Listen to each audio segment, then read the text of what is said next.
guys, Clark the Geek here, and welcome back to a brand new video. Or an old video if you've already seen it from the future. But, however you're watching this, hello and welcome. Today we're going to be looking at some Doctor Who guilty pleasure stories. So, these episodes are they're so bad that they're good ones. Because Doctor Who is a bit of a goofy show. You know, and these episodes are the ones that kind of take the goofiness to the extreme. So whether that was due to laughable special effects or the fact that they try and be more light-hearted, silly episodes, you know, it depends. They're not all going to be like the same kind of like stories. Some were intentional, some were not. But these episodes are kind of bad, except for the one I'm going to talk about first. But yeah, they are bad, but I still enjoy them for what they are. Number 1, Robots of Sherwood. So this episode was from Peter Capaldi's first series, and it's got Robin Hood in it and the Merry Men. So obviously it's going to be quite silly and over the top if you've got a fictional character. And it was also one of the first Peter Capaldi stories I ever saw, I think. And it was also around the time I watched it, I think I was doing a school play of Robin Hood. And if you're interested, I was playing King Richard in it and I didn't have much to do. But it is a lot of fun. It's very silly and over the top. You've got robots in the Middle Ages in England, and it's very, very silly. But the Doctor literally has a fight with Robin Hood with a spoon. So that's how silly this episode gets. But it is very fun. And I don't think this is actually a bad episode. It's just people don't really talk about it. And I think I have a really fun time with it. Number 2, Meglos.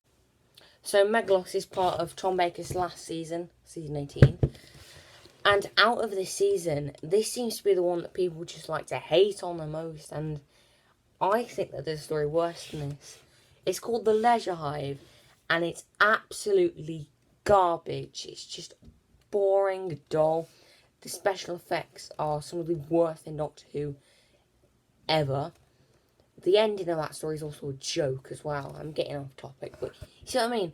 Why do people hate on this story when it is, yeah, admittedly stupid, and it is objectively bad because it's got a shape-shifting cactus, but it's a fun idea and you're not bored while watching it because there's some nice little action sequences, there's other weird stuff, but it is fun.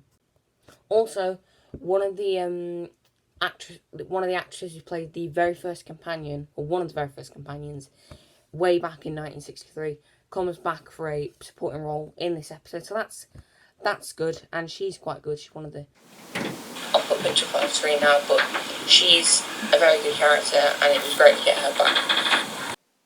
Number 3, Time and the Rani. Right, now we're getting to the really controversial stuff now. So this is Sylvester McCoy's first episode as the Doctor, and it features a regeneration at the start for some reason.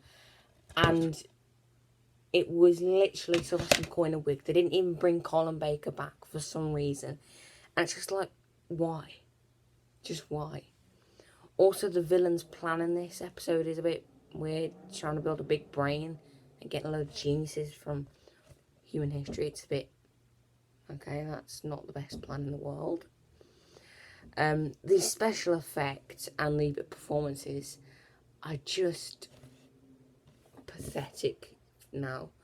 But you would be lying if you said it didn't make you laugh, even just a little bit. Because that's what it just makes you laugh. You do have a good time with it, and you don't take it too seriously. But this is definitely a bad episode of Doctor Who.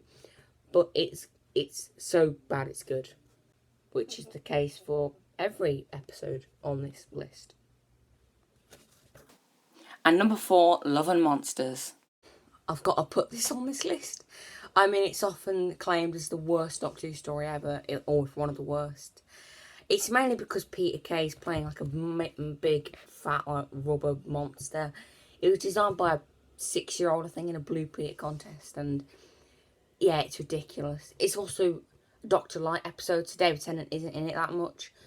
But what I love about this episode quite a bit is the fact that the main characters, especially the main character Elton, who the story focuses on, are basically like the Doctor Who fans, you know, coming together, trying to dig out any information about the Doctor that they can. And that's a really interesting thing to do. It's quite self-referential, I suppose. Oh, and Mr. Blue Sky is in this episode. And I love it. But in all seriousness, I think that the message of this story is actually really good. And I'm not saying it's more than like a 5, 6 out of 10. But I think that it's a very good message about people coming together for something that they love. And especially in this day and age of toxic fandom, that is a very good message. So that's everything. That's the end of the video. I hope you enjoyed it. Make sure you like, subscribe, comment, all that good stuff. Share your thoughts in the comments. And I'll see you all later. Ta-ra!